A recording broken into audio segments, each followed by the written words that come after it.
Hey, welcome into another edition of Rapid Reaction. I'm Ty Richardson, host of The Morning Rush, heard every weekday from 6 to 9 on ESPN Arkansas and hitthatline.com. I ask you kindly to please share on Facebook, retweet on Twitter, get our message out as soon as possible. Got some fantastic tidbits that I want to talk to you about from Kendall Briles and Briles Odom, who we just got off talking with about 5 or so minutes ago that I think you'll really want to get in. Just a reminder, if you want to comment, if there's a question or comment that you have, do it on Facebook, do it on YouTube, do it on Twitter. We'll pull it up. We'll discuss it. That's what we've been doing here on Rapid Reaction. They started with Kendall Briles. He went up first, and there's a bunch of stuff that we can take away from him. I think you have to start. Everyone wants to know, hey, what's the deal with the quarterback? What's the deal with the quarterback? And the blanket assumption is Felipe Franks is your starting quarterback. Well, based on what Kendall said to the question I have, said, Kendall, you said about a week or so ago that the quarterback position was Felipe Franks' to lose. Is that still the case as of today?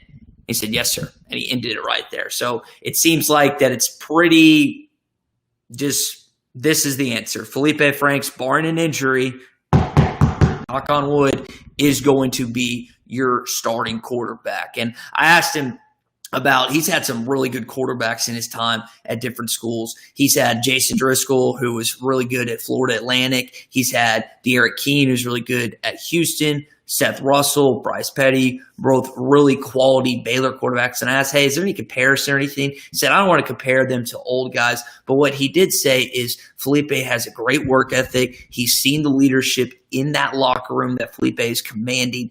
And on top of all of that, not only he just has God-given ability. He mentioned guy is 6'6", has a nice football quarterback-looking stature, and he commands it. Listen, we talked to him the other night, and he was I don't know if intense is the right word, but as a starting quarterback at Arkansas for media members, you're focused on whatever he's going to say. But it was cool to see kind of how he was really used to these press conferences. This wasn't his first rodeo. He had done many of these before. So it was cool to see kind of from the jump him have a good command, not only of just what it seems like in the locker room, what we've heard, but you could tell just kind of how he acclimated himself into the press conference as far as that goes. Kendall stressed protecting the football. Coach Briles said protecting the football. That's the number one thing. Now, Felipe has had some inconsistencies, throwing incompletions and interceptions. You hope his interceptions number this season is not that high.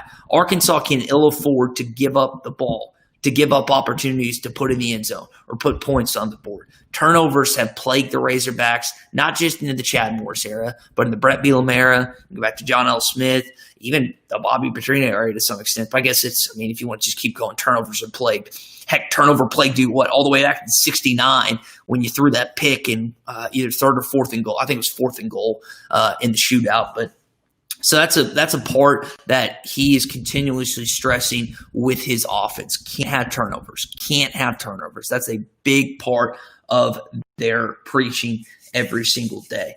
Again, if you're just hopping in the conversation, it seems like that the quarterback position is locked up. I asked, hey, Kendall, as of last week, he told us that Felipe was a starter. Has that changed as of today? He said, no, it's his job to lose. That, again, has been stressed as far as that goes. If you got any questions, again, Olmstead getting here, one of my high school buddies, feel free to comment. I'll show you for those who are just hopping in for the first time. If you have a comment, if you have a question, pop it in here. It'll show up on Periscope. It'll show up on I guess Twitter is Periscope, but it'll show up on Facebook. It'll show up on YouTube, and we'll answer it here on Rapid Reaction, recapping what Briles Odom and Kendall Briles had to say. Let's move on to Briles Odom. So Briles Odom was talking about just what's going on with the defense right now. And the question I asked him is, hey, I'm sure you've probably heard, and he actually just said right before he walked in to the press conference, he was alerted. The biggest news of the day, Georgia quarterback Jamie Newman, the Wake Forest transfer, has opted out of the 2020 college football season in order to get ready for the 2021 NFL draft. And we're going to touch on that a lot more extensively on the Morning Rush tomorrow. So make sure if you want to get more in depth in that conversation, hop on in here from 6 to 9 a.m. on Twitter, on Facebook, on YouTube. 95.3 Fort Smith River Valley, 104.3 Harrison Mountain Home, 96.3 Hot Springs Central Arkansas, 99.5, 95.3, and 1290 up at Northwest Arkansas, and then also 97.1 in Camden. That's going to be really a lot of the conversation because, this is big news. Now, this isn't news where Arkansas now all of a sudden has a great chance to win the football game.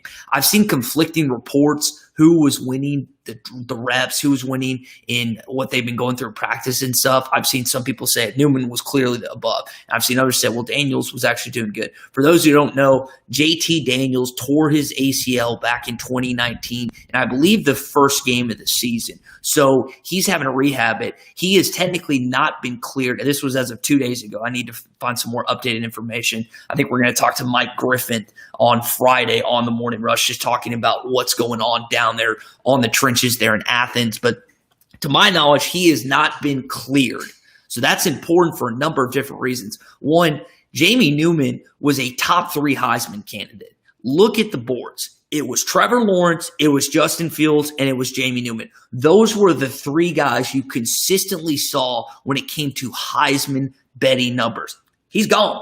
You don't have to deal with that if you're Barry Odom. And Barry Odom can talk as much as he wants, coach speak politically. We still got a tough game plan or whatever. But I can guarantee you the slightest weight has been lifted off his shoulders for game 1 that he doesn't have to game plan for Jamie Newman and JT Daniels. It's going to be JT Daniels and 3 other guys that he will be game planning for. And I'm curious to see how that works. He said they're really going to dive into it this weekend. So this is a guy that's had success in this league with defenses. Again, no one is expecting Arkansas to win week 1 against Georgia, even at home. But he got a little positive note today, and I think it's Jamie Newman opting out for the 2020 college football season. Tony asked the question, how many Hogs have opted out this season? So this was as of today. We brought it up. Whole Hog Sports and Hogbeat confirmed this. The only 2 that we know of are Chibuizu Nwana, who's an offensive lineman, and the Shamar Nash, 4-star wide receiver out of Memphis that he hasn't received a lot of game action. So those are the only Hogs that we know of to this point. Now, maybe another media member has kept stuff under wraps and not reported it, but I did not know anything of that. Honestly, I was joking with some buddies about this the other day. I guess maybe one of the positives you could take away with not having just an Alabama or LSU or Georgia roster is you're not going to have a lot of guys considering to opt out. I think Rakeem Boyd's one of them. And who else are you like, man, that guy might opt out just to get ready for the NFL? Like, is there a guy on this roster outside of Rakeem Boyd? They're like, oh, this guy's just going to sit out so he can get ready for the NFL. Crickets? Maybe I'm missing someone. Again, I'm not an NFL draft evaluator. I'm not a scout. I'm not a general manager in the National Football League. But just like snapshot, like come to mind, Rakeem's the only guy. Now, again, that's going to hurt you when you actually get on the football field. But I was listening, and I forget was saying that. It was R.J. Young that I was listening to. George Pickens, Zamir White. These are guys in Athens that are expecting to have great NFL type of evaluations. Maybe Georgia's not done getting bad news. LSU has lost 26 of their 2 deep from last year. It's either 17 or 18 starters. I don't know what Jamar Chase made that number. It might be 18 now. 26 of their 2 deep. 26. Joe Burrow, Jamar Chase, Justin Jefferson, Thaddeus Moss, Clyde Edwards-Helaire, Kevon Chasen. I mean, Patrick Queen, Michael Divinity, Kristen Fulton, Grant Delpit. The list keeps going and going and going. They've lost a lot. That's why I've talked about that LSU. I think I have it as the 5th most winnable game on Arkansas' schedule. Missouri, Ole Miss, Mississippi State, Tennessee. Yeah, 5th. Maybe I'm too positive. Maybe getting me closer to football season is making me too positive, I guess. Dennis texts in via Facebook. He says, I just want to see competitive football. Give us hope. Yeah, Tommy was talking about this morning, and again, he was very emphatic on just don't get blown out. I think he counted 5 times you were blown out by 27 or more this past season under Chad Morris in year 2. just don't have that. Like if there's one or two, you just kind of shrug your shoulders like, year one or Pittman, let's go. But if there's 4 or 5, hopefully not 6, then you're just like, what's going on? Listen, I'm not even going to try to pretend how much pressure Sam Pittman is putting on himself right now, because what he said is he doesn't necessarily feel the outside pressure, but he feels the pressure that he puts on himself. There's pressure that he's going to put on himself. This is a first-time guy that's getting his first opportunity in the toughest division, in the toughest conference, in the toughest classification of college football. Yes, the NFL's tougher. We know that. But the college football, it's toughest classification, toughest conference, toughest division. That's where he's at. And how you win the SEC is you have a good defensive line. You got good trench play on the offensive line. You can't have a quality SEC team without those attributes. Name me an SEC team that has been successful, gone to the SEC East Championship, the SEC Championship as an East or West member, or gone to a national championship without those qualities. You can't. Now, while the offensive linemen, the defensive linemen, they're not the most heralded. They rarely make the magazine covers. They're rarely talked about extensively on sports radio segments. They are your key cogs. They just are. Y'all know that. I'm preaching the choir at this point. You hope that the guy with the background that Sam Pittman has is arguably the best offensive line coach in the country can translate that quicker than most would be able to. That's important. Brian brings up, I was talking about, hey, Arkansas players, remember, you only have 2 that have opted out to this point that we know of. Shamar Nash, Tweezy Nwana. I hope I'm saying his name right. Brian brings up Dorian Gerald-Mary. Yeah, maybe Dorian, but again, that's not first thing to mind. I don't know where he's projected. I know that he was a highly coveted JUCO transfer. I'm forgetting his ranking when he came in, but yeah, that's one you could consider. So Tony asked the question, how are the other teams looking as far as positive test? Auburn had 2 position groups that I was reading about that had little to no guys that could practice. What Arkansas is doing, we mentioned this a little bit yesterday. Arkansas is the only SEC institution that is allowing media members to come in. Now, one of the things that the information staff is encouraging is them not to report the players that are there, because they're giving access to guys like that you know and love, like Tom, like Bob, like Nikki, like Hutch, like Trey, like Danny, all those guys. They're giving them access, like us, like Andy at hitthatline.com. And no one else is getting that in the SEC. So there's a little give and take there. I'm not the biggest fan of it, but I understand it when it comes to that. So, Tony, I like off the top of my head, like I wish I knew Georgia. I wish I could text, and this might be something, again, I think Mike Griffin is going to come on the show at 7:15 on Friday. This is a guy that is deeply entrenched within Athens, knows a lot about Georgia, has really good sources within that program. So we're going to get as much out of that interview as we can. I need to text him about that, but he's always good to come on. So hopefully he will come on. I thought Andrew Hutchinson asked probably the best question of the press conference outside of my 2, which I don't know, 3, outside of my 3. Hutch asked about being on the other side, like game planning as the Missouri head coach compared to now being the defensive coordinator, seeing these guys every day in practice. One of the guys that Barry Odom mentioned, just take a guess, Treylon Burks. He said that number 16 is as talented a guy that I've gone up against. He works hard every single day. I have so much respect for that guy.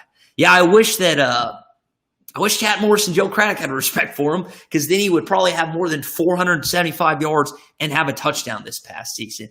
Like, I wish I had $1 million for every time Trey Biddy asked about Treylon Burks in the press conferences last year, because I think he asked every single press conference. And it would be one thing if it seemed like there was an emphasis that they were trying to get him the football. But like Trey, like everyone else, fans, media, other coaches, seeing this kid's talent, seeing what he possesses as a true freshman, you're just flabbergasted and bewildered why this guy is not getting the football. And those questions that Trey was asking, the questions not just Trey was asking, everyone was asking, were freaking warranted, because you weren't getting this guy the football. Raising my voice a little bit, but good grief, man. So Mrs. Lisa brings up, she said, Burks was so much not used. I don't know if that's correct, Ramber. We'll roll with it. Chad Morris should be charged with a felony. Yeah, he should be armed robbery. I'm trying to correlate it somehow. Yeah, there should be something he should be charged with. Olmstead brings up, he's talking about, going back to the conversation of players that have been NFL draft guys. He mentions Myron Cunningham, but he doesn't necessarily think he's an obvious opt-out. Even Rakeem, if Rakeem was that obvious, then he wouldn't have come back for another year. These are NFL draft evaluations said, got to run block better, you got to pass block better, and you got to be better catching out of the backfield. Hopefully his durability will just come. He'll just I feel like it's really hard to explain to someone, hey, you just need to be more durable. Get injured less. What's the guy supposed to do? I don't know. So hopefully, and I think his stamina, I don't know if that was mentioned, but I felt like his stamina was in question a little bit. I'm nitpicking here. The guy's a stud. He's top 3 running back in the SEC, but I'm just telling you what has been said and then what I saw with my own 2 eyes last year. Dennis brings up, talking and referring back to Treylon Burks, he said, his talent was wasted last year. Chad should pay for an extra year of eligibility. I'm on board with that, Dennis. 100% agree. Treylon Burks should get an extra year of eligibility to play at Arkansas based on Chad legitimately not using him at all this past season. It doesn't make any sense. And this team faced a number of different paths. Go the tough way and get around and win the football game.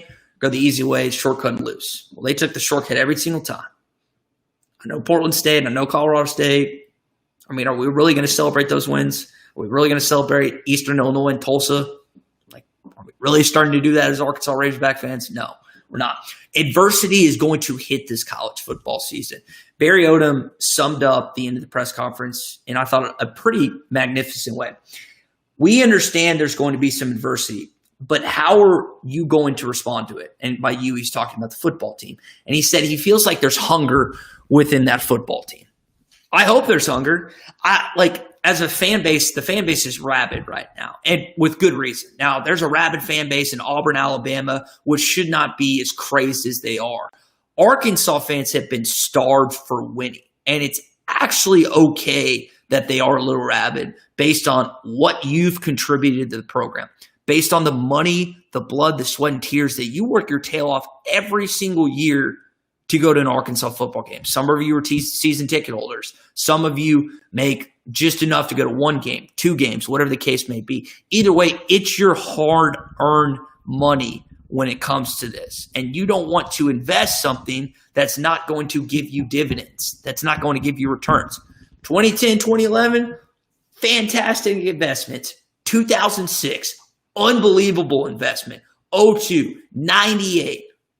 80s with Hatfield, late 70s with Holtz, most of the decades with Briles, most of the 70s and 60s, especially the 60s, that nice little clump there in 64, 65, and then 69. Your investment needs to pay off eventually. Now, I was joking, Tommy and I were joking the other day, what type of investment is Sam Pittman?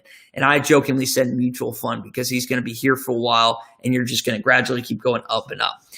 Mutual fund is not exactly the most accurate term to invest or a way to describe Sam Pittman if you're just talking about investment terms. I don't know what the most closest example would be, but you just want someone, Pittman's I think 58? You want him to be retired about 68 and go live in Hot Springs, sit his feet up, you're driving the boat by, you see him and Miss Jamie, and you wave because he turned the football program around and he got it ready for the next guy. Now, I don't know what that end of the era is going to look like or what he's going to plateau it or get it back to a point. Plateau is not the right word. I don't know what that's going to be. But you want, and Sam wants, and Jamie wants, and this entire staff wants for him. And we always joke about Kiffin being in Boca Raton when he was at FAU. You want your head football coach, the Pitt. You want Pitt Boss to just get his sandals up. And this is following his retirement. This is not during the season. We're not talking about Bielema here. You want a guy that's very content with what he was able to do at Arkansas. That's what you want. Very much so. Again, you want to know where Sam Pittman's house is, not to throw rocks at it, but to thank him when you're driving by. To honk your horn, wave, just see him and Miss Jamie sitting out there. I'm told Miss Jamie really likes the Bud Light seltzers. I don't know if Pitt does. I just know he buys those. Maybe he does. And you just want to wave. That's all you want. You just want to ride off in the sunset. And he wants that too. Will it happen? We'll see. Big show tomorrow on the Morning Rush. We're going to talk about the Jamie Newman news all over the place. 6 to 9 a.m., 95.3 in Fort Smith and River Valley, 104.3 Harrison Mountain Home, 96.3 Hot Springs Central Arkansas, and then 99.5, 95.3, and 1290 in Northwest Arkansas. Facebook, YouTube, Twitter, TuneIn app, hitthatline.com. 10 platforms, y'all.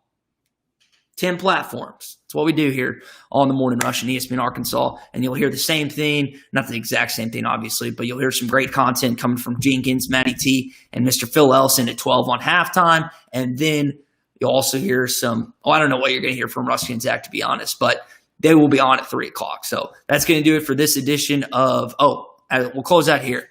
Diz Mitchell says I don't know if he's referring to Morris or Pittman, penny stock on a new product that has promise. We hope that penny stock's, you hope it's like your check investment in Zoom. Woo! Whatever it is, start here. No one thinks he's going to do anything. You hope that rockets up eventually. All right, that's going to do it for Rap Reaction. Talk to you tomorrow, boys.